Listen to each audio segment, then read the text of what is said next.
Bismillahirrahmanirrahim. Da sunan Allah mai rahma mai jin ƙai. Namijin zuma kashi na 9. Tun da muka ganka ai mun san tatsuniyar ba za ta wuce ta ƙoƙi ba alaji. A ciro alaji nawa kenan fuskanin tashi baki girin. Sai uban zane irin na gobara. Tabbas. Ai ba za mu daina mitin ba har sai mun buɗe ido mun kafa maganin tsinannen yaron can a duniyar nan. A cewar Alhaji Musa. Alhaji Rabi'u ya kirkiri dariyar mugunta. A rayuwarsa babu labarin da ya fi so ya ci kamar a ce wayo sun buɗe ido sun ga ba sa ganin yaron can baya numfashi a doron duniya. Yana mutuwa zai yi cuku-cuku ya rike kumanda shi da abokanansa ci gabar shan shagalinsu.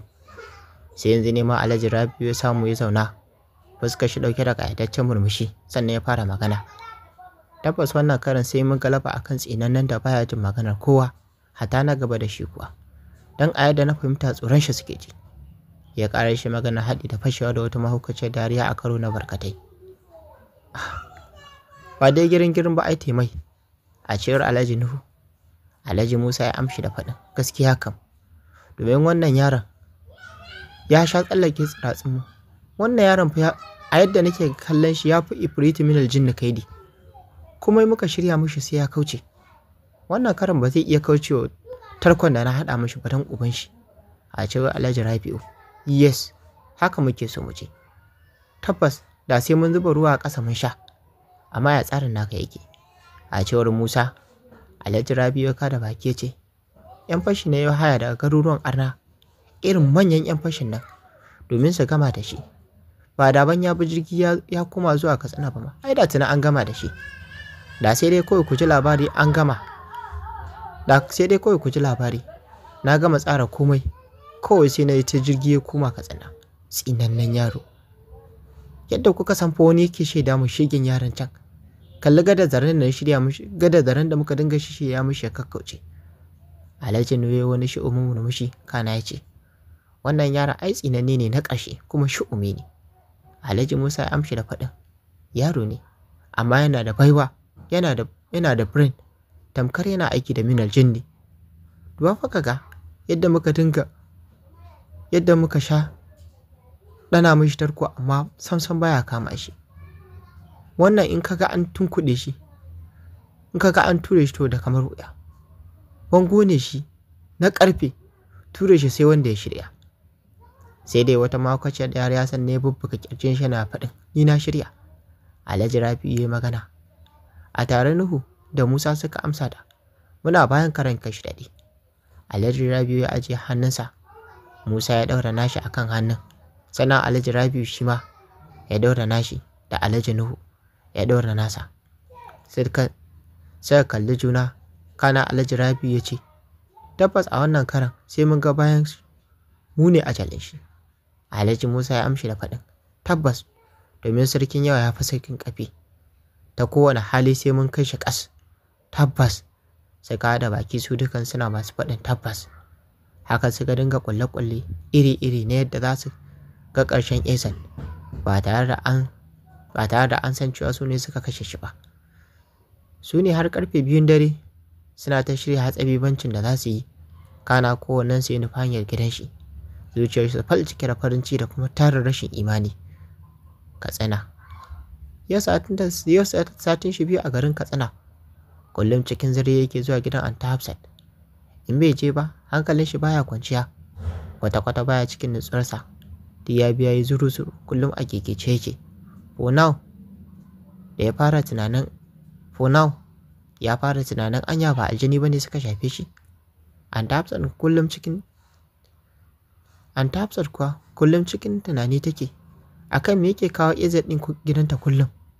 Haka kawai sai zuciyar take bata. To ko dai saboda yaranta ne. A fara kenan daga baya ta fahimci gaskiyar abin da yake kawo shi ba komai bane face Anti Nabila ita ce yake zuwa gani.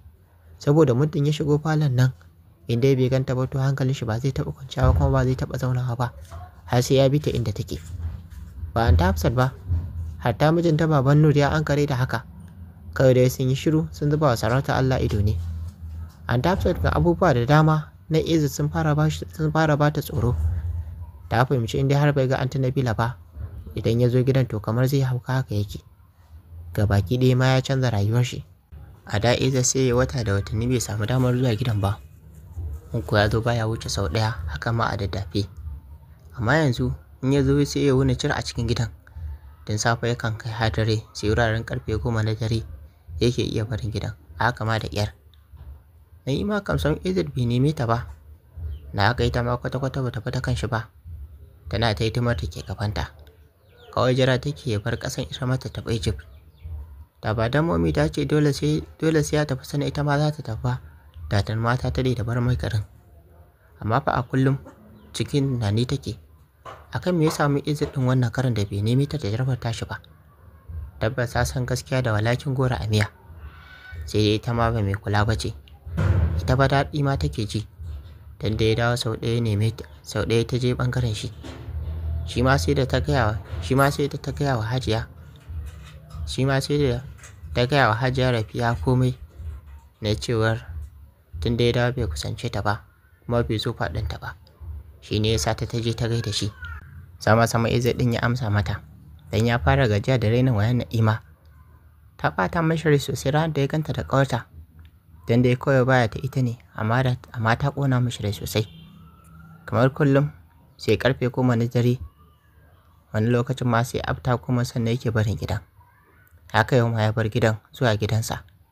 Yana shiga gidan tun kafin ma ya zauna kan kujera ya ji gidan ya ishe shi. Ina son in ganki Momi na again. I want to see her again. Ya faɗa a bayyane, yayin da yake ji kamar zai haukace. Haka yake ji in baya kusa da ita, sai ya ji kamar zai yi hauka. Har wani ciwon kai yake ji. Kwata-kwata baya iya wani baccin kirki a rayuwarsa. Baccin dai sai dai da yake bacci ɓarawa ne yake sa ya gaba da shi. Idanun nasa sun yi bulu-bulu, kuma sun kaɗa sun yi jajir. Kallo ɗaya za ka yi masa gane cewa a rikice yake kuma baya cikin hayacinsa. Ba jirin ya faɗa ya wanka ko zai samu sassaucin zafin da yake jin kansa da kuma gangar jikinsa.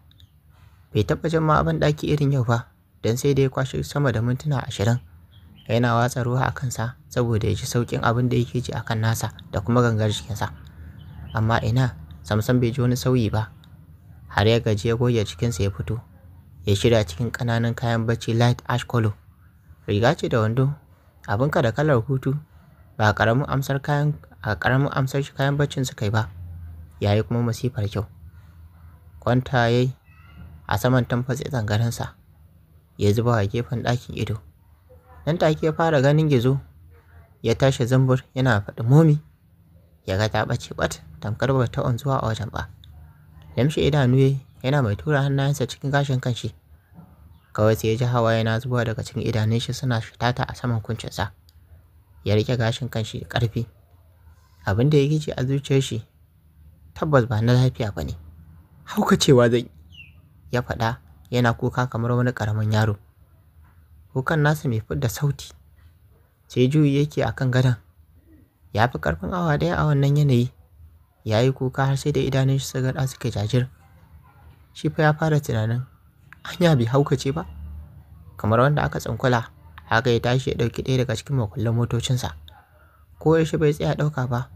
Ya zuro kafarsa ya saka takalmi. Ba fa a daidai ya saka ba, amma a haka ya fice daga cikin ɗakin. Ya fito zuwa harabar gidan. Yana zuwa ya buɗe mota ya fiske ta. Tani masu gadi suka saurin buɗe mishi ɗin gidan. Ya fice a ɗari. Ma'aikatan gidan na ta mamakin ina mai gida zai cike wannan tsohon daren. Ko tunanin kansa baya yi, kuma cikin dare irin haka. Lokacin 12 na neman giftawa. Addu'ar kariya da sharri suka shiga yi mishi. Shine abin da kawai ma'aikatan gidan suka bi shi da shi. Tare gidan Aunt Hafsat daina fa. Su kansu ma'aikatan gidan da suke gadin Aunt Hafsat sun yi matuƙar mamakin ganin shi da wannan tsohon daren, saboda bai saba zuwa irin wannan lokacin ba. Aka buɗe mishi gate. Ko cikakken fakin ɗin arziki bai tsaya yayi ba, ya fita daga cikin motar. Makullin motar ma yana ciki ba tare da ya wuce da shi ba. Ya ce sa akwai falon gidan a buɗe yake. Dan haka ya danna kai, babu kowa a falon. Danta na Hafsat da yaranta sun koma sama sun yi bacci ma. Kasuwancin gobe Monday za su tashi da sassafe. Tare da bedroom ɗin Aunt Nabila ya nufa, kasancewar ɗakin nata fa ƙasa yake. Tsayuwarsa a ƙofar ɗakin yayi, ya ji wani irin ƙamshi na ratsa shi mai shiga brain. sai da ya sauke nauyin ajiyar zuciya ba tare da ya ankare ba. Kawai ya tsinci kanshi da yi wa ƙofar bedroom ɗin nata kiss, yana manna mata kiss har sau 3. Sai ya ji wani irin mugun daɗi da ni'ima suna ratsa sassan jikin shi. Nan take ya ji sassaucin masifar da yake ji a cikin shi. A hankali ya tura ƙofar ɗakin ya shiga. Idanuwansa da nata suka sarƙafe da na juna. Tsaye take ta gama shirin ta tsaf cikin kayan bacci kenan. Ya shigo. Hamdala ta yi wa Allah da bai ganta tsirarar haihuwar uwarta ba. Dan ayar da tsarin ta yake, muddin ta yi wanka to ba ta fitowa da kaya ko kuma ta ɗaura tuwal, sai dai ta goge tuwal ɗin a can ta bashi, sai ta fito tsirara ta zo wardrobe ta saka kayanta. Kallon mamaki take bin shi da shi bayan ya shigo mata cikin ɗakin. Kamar an ce ta kalli kafafunsa, kawai sai ta ga takalmin shi a baibai. Zira mishi ido ta fara tunanin anya ko lafiyar shi kuma nutsuwar shi daidai take. Shi kam gogon tun daga lallausan kafafun nata ya fara kallo har izuwa saman fuskata. Garbacin da ke jikinta ta sauka har ƙasa sosai, ta kuma yi mata masifar kyau. Peach color ce mai fulawa dark blue, kanta sanye take da hula ita ma dark blue, sai faman kamshi take bulbulawa. Ta ko'ina ta cika ta yi taf, nonuwanta ta kame su cikin bra. Bata saba sa bra idan za ta yi bacci ba, amma haka kawai yau ta tana son ta saka su, kamar ta san cewa zai so. Yana nan yana ta ƙare mata kallo haka, musamman wajen nonuwan nata da suka cuki suka tattaso. Takalman kafafun kafa ba daidai ka saka su ba. Anya kana lafiya ko AZ? Ta faɗa tana mai kallon kafafun nashi. Kallon kafafun nashi yayi, sai yanzu ya daidaita ma, sai yanzu da ta yi magana ya cire, ya gyara takalmin da ke kafar tashi ba tare da ya cire ita komai ba. Sai yanzu ya ƙara yadda tabbas ya haukace. Tukunna ma, lafiya ka zo cikin wannan tsohon daren? Anta Nabila ta faɗa, sai ƙara kallon shi take yi. Duk ya biya yi zuru-zuru. Tudes nan san baya samun cin abinci sosai, tana kula da haka. Ba tare da ya amsa mata ba, ya ƙarasa saman gadon ya kwanta, ya juyo ya zuba mata rannan idanun shi. Ya kuma haɗe wani ya wuce kake ut. Kallon mamaki Anta Nabila ta dinga bin shi da shi, yayin da mamakin ta yi ninku a ranta. Ta kalla agon da ke manna a ɗakin. 12:30 har ta gota. Ba za ka koma gida ba ne? Dare fa yayi. Ta sake faɗa cike da mamaki, ganin har wannan lokacin bai tanka mata ba. Sai kallonta yake kamar yau ya fara ganinta. Kana ji ina maka magana amma ka wani zuba min idanu kamar wata sabuwar halitta? Nabila ta faɗa a ɗan hasale. Nan ma bai tanka mata ba, sai kallonta kawai da yake ba ko kifta. Ba ƙaramin nutsuwa yake samun ba idan yana kallonta. Ya fahimci in yana kallonta yana samun sauƙin komai da ke cikin zuciyar shi. Tashi ka tafi, ni bacci zan yi. Dare fa yana yi wallahi. A cewar Anta Nabila kenan, da ta ga yana ta fama gyaran kwanciyar shi akan gadon nata. Kamar daga sama ta ji ya ce, wallahi a nan ni zan kwana. Saraidu Anta Nabila ta yi jin furcinsa. Sam ta san ba da wasa yake ba tunda har ta ji ya rantse. Ka kwana a nan a kan me? Talla malam tashi ka tafi gidanka gun matarka. Wallahi ba za ka kwana mun a ɗaki ba. A cewar Anta Nabila kenan, da ta yi magana tana mai kallon shi. Gani yana ta ƙara gyara kwanciya a saman gadon nata. Dan Allah dan Annabi Izzat, ka tashi ka tafi gidanka, ka rufa min asiri. Nabila ta faɗa cikin maraicewa kamar za ta fashe mishi da kuka. Tashi Izzat din ya zaune, jin ta ce ya rufa mata asiri. Ya zauna ya jingina bayansa jikin fuskar gado, idanunsa kira kanta. Idan hadari na faɗin, ya rufa miki asiri momi kamar ya. Sai ka ce na ce zan kwana akan ki? A ɗakin ke fa kawai zan kwanta, ba fa a saman mara ki ba momi. Ya faɗa, idanunsa kyar a kanta. Akan idanunsa kyar a cikin idanunta. Ba kunya ko alamar ma zai ji nauyin maganar da ya faɗa mata bai ji ba. Nan da nan annurin da ke kan fuskar Anta Nabila ya ɗauki ɗuf. Wato, dan ta sake mishi? Shi ne yanzu maganar iskancin nasa? Har zai dinga misalta ta akan shi, a kanta? Ka kwana a kaina kai waye? Ai sai dai ka kwana a kan gado. Don wallahi ka jin faɗa maka na fi ƙarfinka. Nabila faɗa matuƙar hasale. da magana tashi ba ƙaramin hasala ta yi ba. Ba ƙaramin buguwa zuciyar Izzat ta yi ba da maganar Anty Nabila. Wato ta ma raina shi kenan. Wai har shi take gayawa bai sai kwana a kanta ba. Limshe ido yayi ya sake bude su a kanta. Maganar ta dake shi uba sai idanunsa da suka yi jajir saboda tsabar bacin rai. Bai san me yasa ba ya daura maganar ta a cikin zuciyarsa daram. Bai sun zaki maimaita wallahi momi. In ba ke maimaita ba to ban isa a kira da suna na Ahmad Sunusi Ahmad ba, ya faɗa ba tare da ya san ma maganar ta fito daga cikin bakin shi ba. Kawai shi ma sai ya tsinci bakin shi yana magana. Ta baki Anty Nabila tare da galla mishi harara kana ta ce, sai ka zo ka shaƙi ni in maimaita ubana, ta faɗa cikin tsiwa. Abin da Izzat ɗin yace kenan. Shi fa ya kula ba ƙaramar yana shi mummi ta ba. Kwadan ta kai na ce mata mummi oho bai sani ba. Kaga ka tashi ka tafi wallahi kar wani ya zo ya ganka a ɗakin nan. Kai kuma wani bai ganka ba. Ai bai halatta kwana a cikin ɗaki na ina baliga kana baliki ba. Bare da cewa ya a wannan karan yana faɗin mummi ki bar na kwana. Wallahi ba zan ɓoye miki komai ba. Allah in bana ganin fuskar ki ina shiga cikin wata damuwa mara misaltuwa. Ko na koma gida Allah ba zan iya bacci ba. Dan jim Anty Nabila tana mai kallon shi. A ranta tana juya kalaman nashi. Saukowa ƙasa yayi kamar wani wawa. Ya matso sosai. Ya tsuguna bisa gwiwoyinsa. Nabila zuba mashi ido ta cika da matukar mamaki da ya kusan kashe ta. Ganin Izzat ne mai uban kilas, girman kai da yau shi ne bisa gwiwoyinsa yana roƙonta. Dan Allah dan annabin rahama, dan annabin mu sallallahu alaihi wasallam momi, kar ki ce in tafi ki bar ni. Dan Allah in kwana an. Wallahi tallahi idan na tafi gida Allah ba zan iya bacci ba kuma zan ma iya haukacewa. Please dan Allah kar ki ce in tafi. Wallahi mutuwa zan yi in bana ganin ki a kusa da ni. Kamar zai yi kuka yake maganganun nashi. Anty Nabila ta tsire shi da ido. Duk kalaman nasa tana ganin tabbacinsa akan fuskar shi. Ta rasa ma me za ta ce mashi. Ta buɗe baki za ta yi magana kenan. A daidai wannan lokacin Anty Hafsat ta turo kofar ɗakin tare shigowa. Dama ta zo ta gaya mata cewa gobe baban Nur da wuri zai fita. Na haka ta tashi da wuta haɗa musu breakfast. Kawai sai idan Anty Hafsat suka sauka akan Izzat da ke tsugunne bisa gwiwoyin shi.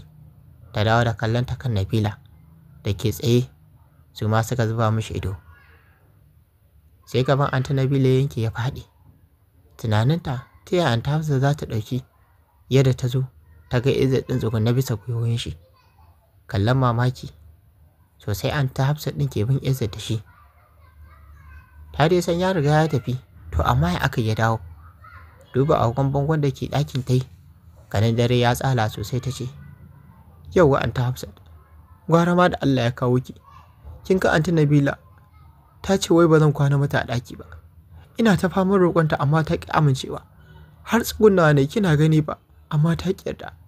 Ya zai faɗa kamar wani wawa. Da ya biya kuma ruɗewa, ya rikice, haka zalika ya rikide. A wawance haka yake maganar.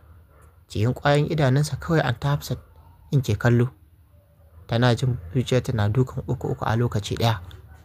Ya Allah ka dube mu. Ka sa ka da abin da nake gani a cikin idanun yaron nan ya tabbata a zahiri. Anty Hafsat ta faɗa a zuciyarta.